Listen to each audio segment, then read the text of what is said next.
طليه سودو urur kamida ciidamada jamhuuriyadda Soomaaliland oo taagan waajibaadkiisa shaqo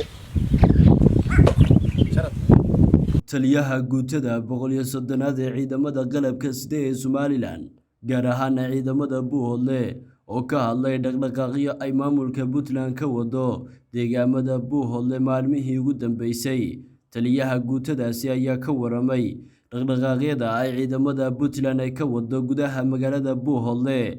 waxaana uu fariin u dilay maamulka Puntland waxa ka jiray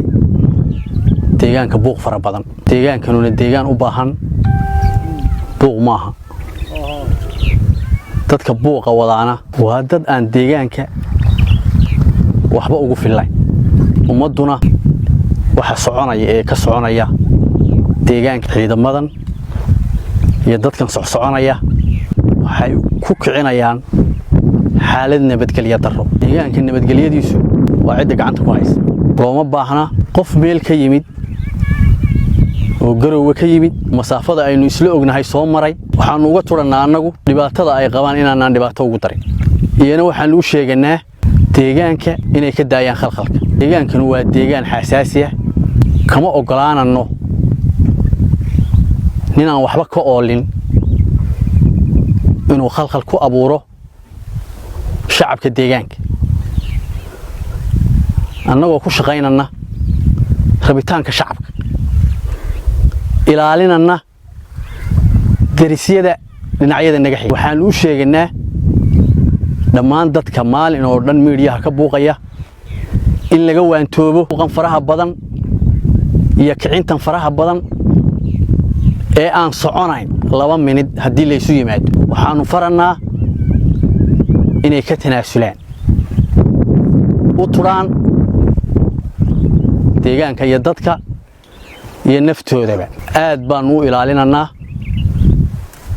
haday ka waantoobi waayaana waxaanu u sheeganaa dadka ay boorsooyinkoodu ay u saaran yihiin xaajiyada inay ka waantoobaan dhibaatada ee intay kalsooni darra ka qabaan 4 casho ay Buuhoodle joogaan